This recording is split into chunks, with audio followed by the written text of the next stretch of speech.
don't be so conservative in terms of the cost, because the cost of losing is higher than the cost of prevention. You don't want to wait until you lose everything and you go down even with people's assets and money. You'd rather invest a little bit and be able to manage the process to some level in which you can be able to save the business.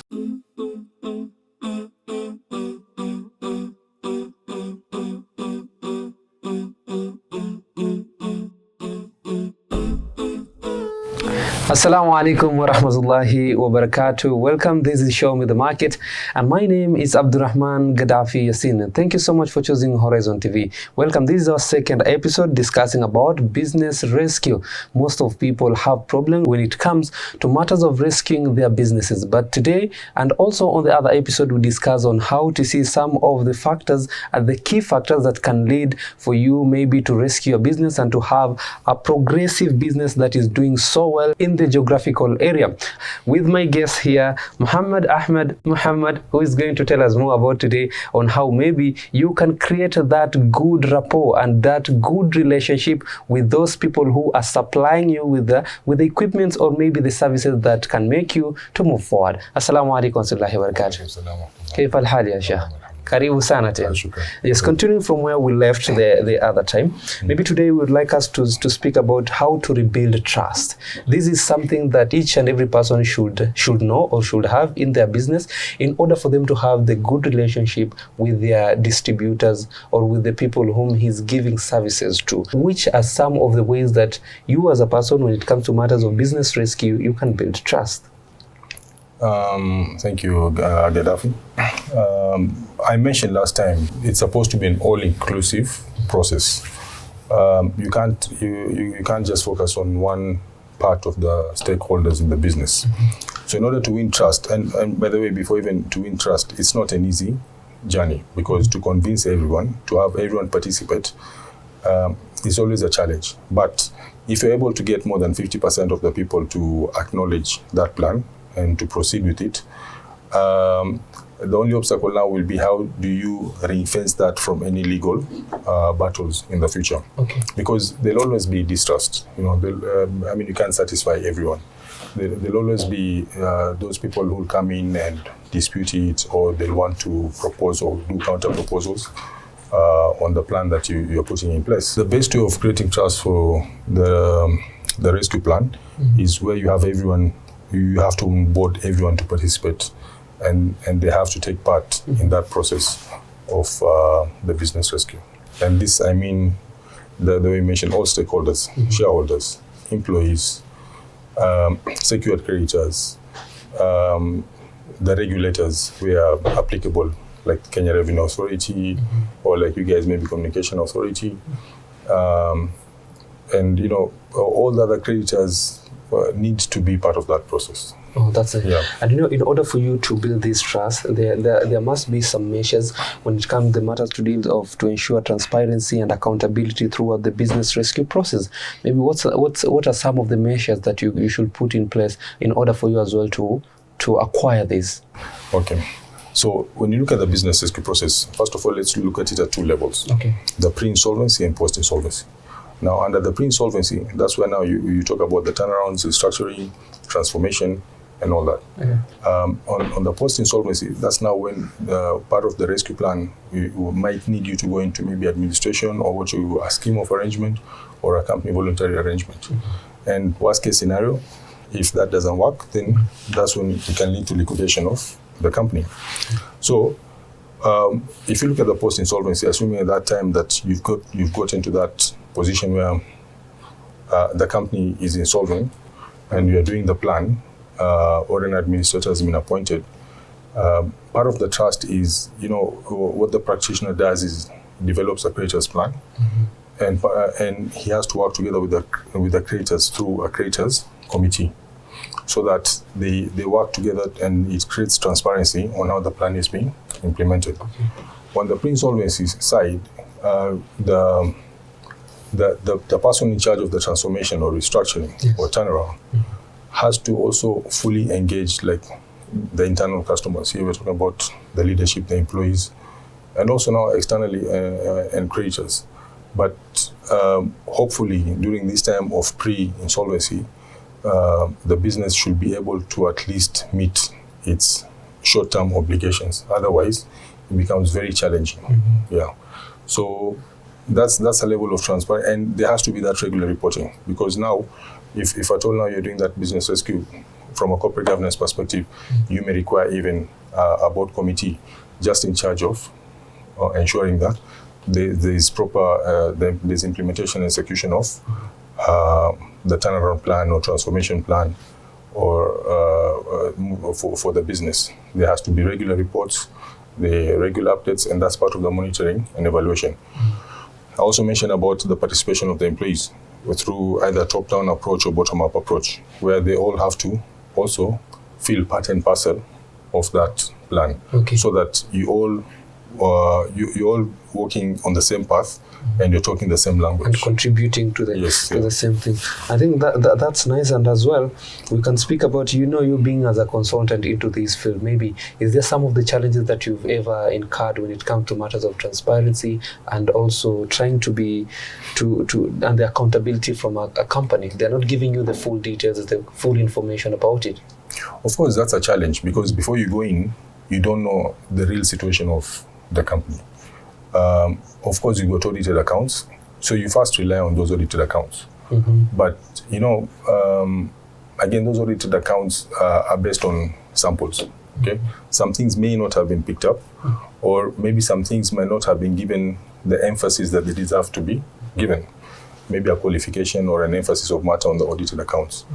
But now the minute you go in, there's always something that comes up, and if you're planning, sometimes if you had intended to do a plan for about 3 to 6 months, it might take even a longer period, because also getting now the acceptance of everyone else, all the other stakeholders, to participate in that process. Wow. Into this business rescue plan and everything, for you maybe to implement in your business, how can you make sure that the plan that you're coming into with, it is going to prioritize the well-being of your employees? Okay. Good question. The employees actually, if you look at the plan, if you go with the Act, the employee are preferred creditors. And at the Companies Act, also there's a figure, there's also an amount that has been provided that you must ensure, in the worst case scenario, there's an amount that must be given to employees. But moving forward, employees have been prioritized over unsecured. Of course, the first level is the secured person, the secured creditor. Now, the secured creditor, it depends whether they have a debenture on the company. Debenture just means they have a legal charge of all the assets of the business, or if maybe they have a charge on a certain property.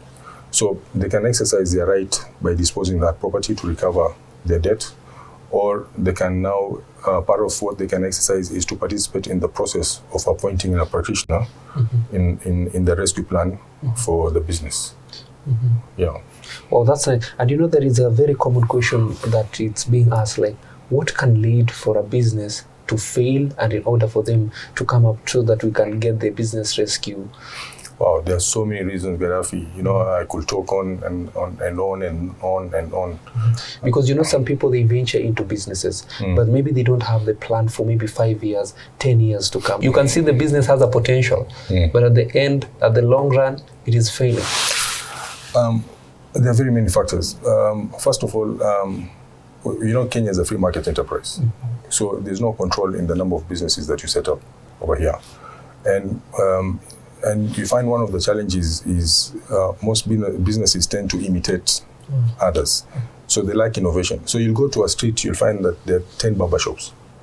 So just because maybe you have a barbershop and it's doing well, so you open one, and you think you're going to open another one, and you don't realize that now you're cannibalizing each other's market share.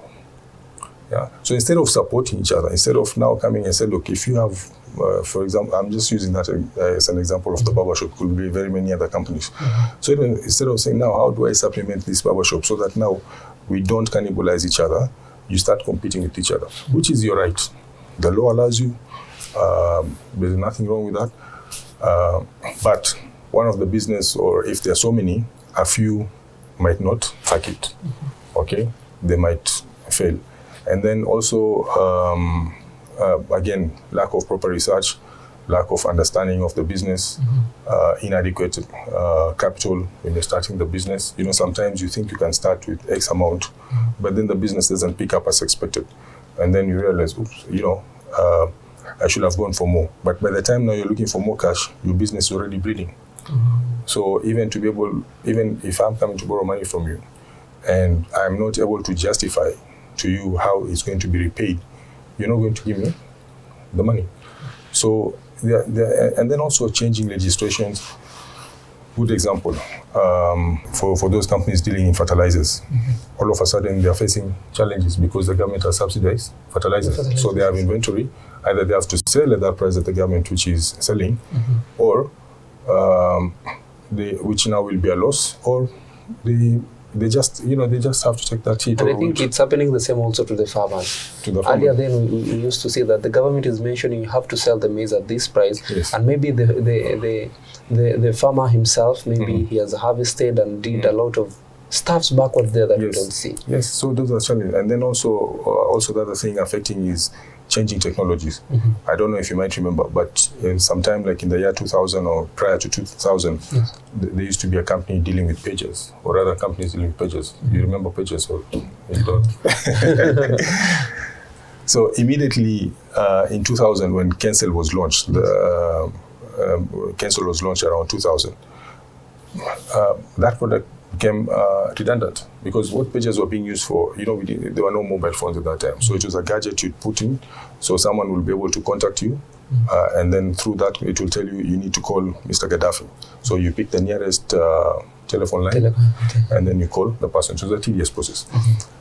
So now, how do you compete now with the agility of a mobile phone? And the flexibility where you can carry it anywhere, anytime, and if someone can call you, message you, you can do everything. So even at times, even when you're doing a rescue plan, these questions come up. To what extent or to what level is your business sustainable? Okay? In terms of market factors, consumer preferences, legislation. So it's not for whatever happens in one company, there's no guarantee to work for another one. They all come with their own challenges. So it's not a plug and play model. That's why you've got to go in and really understand the business and develop the plan based on what the business is like, political factors, social factors that may affect the business, and how now you can be able to incorporate that plan successfully moving forward. Well, thank you so much for that explanation. And I feel like you're really explaining it so well for someone who maybe is starting a business. You should you should have a long-term goal in order, so that at the middle way, if you can find that you need a business rescue, maybe consultant, or you want to rescue your business, you can have a good consultant, and you can get good advices from people like Muhammad. I'm taking a short break. When I get right back, we're going to discuss more about the business rescue, and this is Show Me the Market.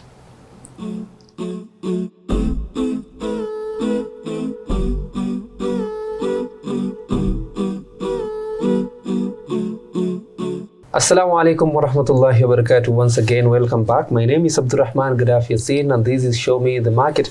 Our topic of discussion today is business rescue, and I hope and I have a feeling that you are understanding and getting more information on how you can rescue your business when it gets to a point whereby it is lapsing, or several lapses. Yes, thank you so much for continuing watching. And as we move forward, my guest today is Ahmed Mohammed, who is telling us more about the matters of risking your business.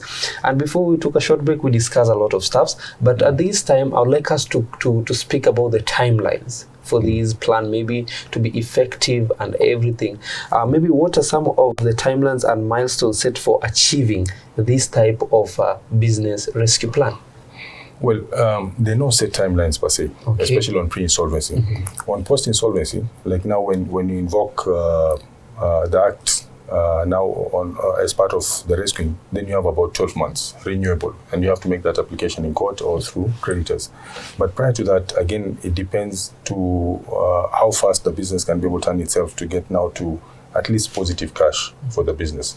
It sometimes can take 3 months, sometimes 6, but from my experience, still you need a minimum say maybe 12 to 18 months to start seeing some positive effects of those changes that you're trying to implement in the business rescue plan. Yeah. So nice. There is another question here that I'd like you to speak about the core values and the mission to be preserved to adapt during the business rescue process, which you find that maybe someone wants to adapt the business rescue plan and everything.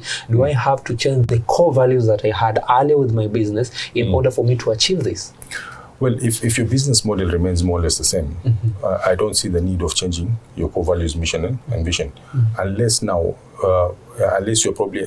have to implement things to do with change management or culture change.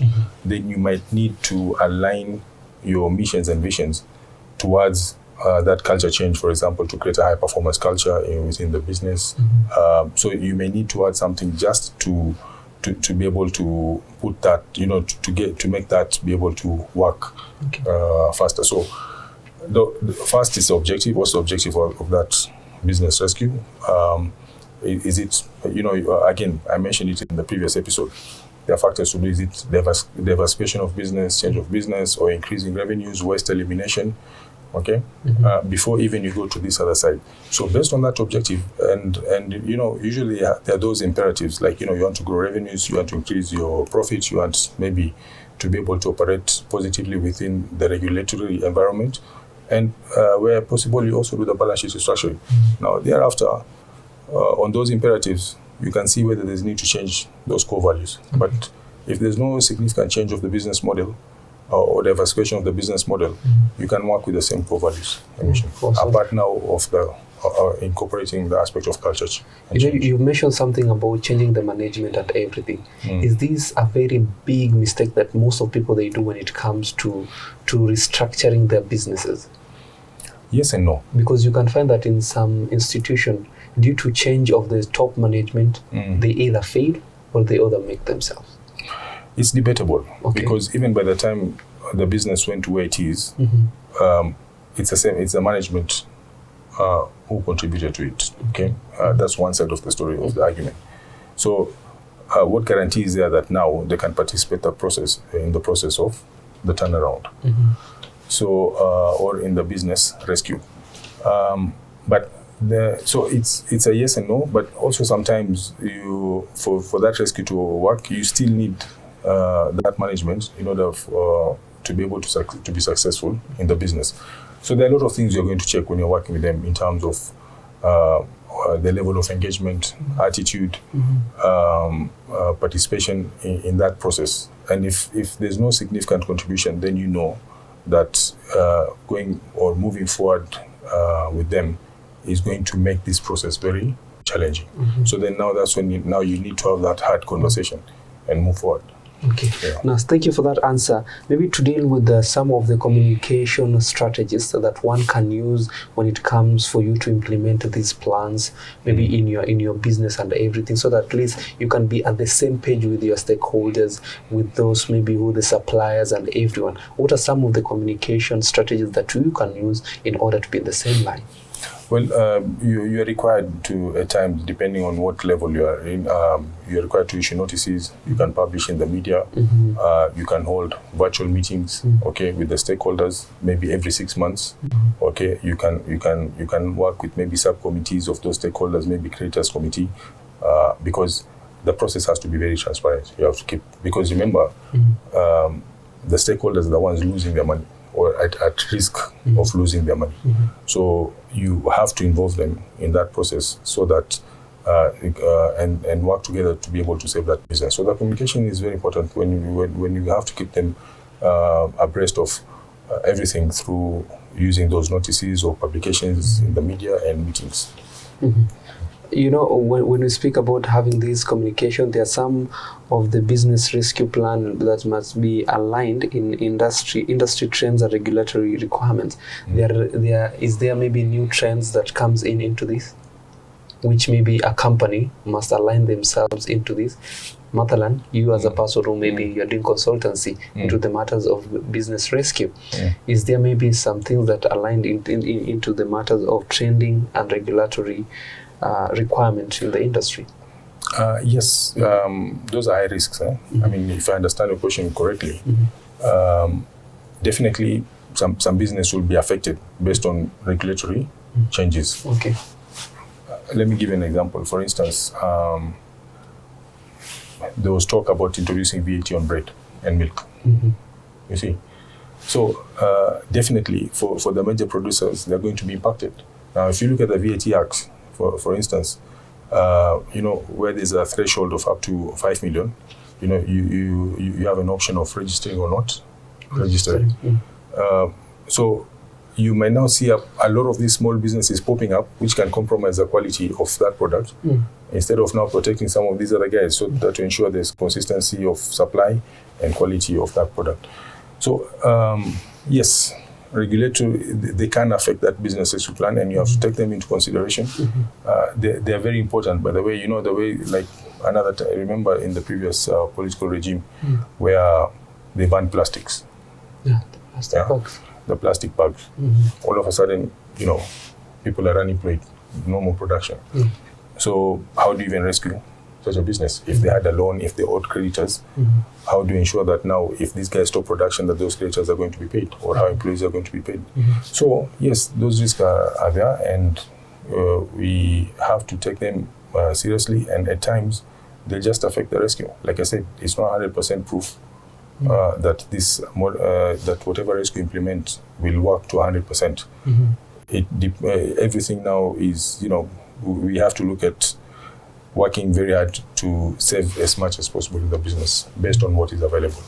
That's nice. There is a question here that what lessons have been learned from the past business rescue experiences, if any, and how are they being applied in this situation? There is precedence. You can always refer, the ways in which you can be able to refer to previous cases. But, this is something I've also mentioned to, like, business registration services, like where there has to be visibility of these cases the way they were held, so that people can refer to some of them. But one thing is that I can assure you is they are not all the same. Okay, and what I've learned, it's not an easy process. Okay, because you could be dealing with people who are very frustrated. You could be dealing with employees who've not been paid, creditors who've not been paid.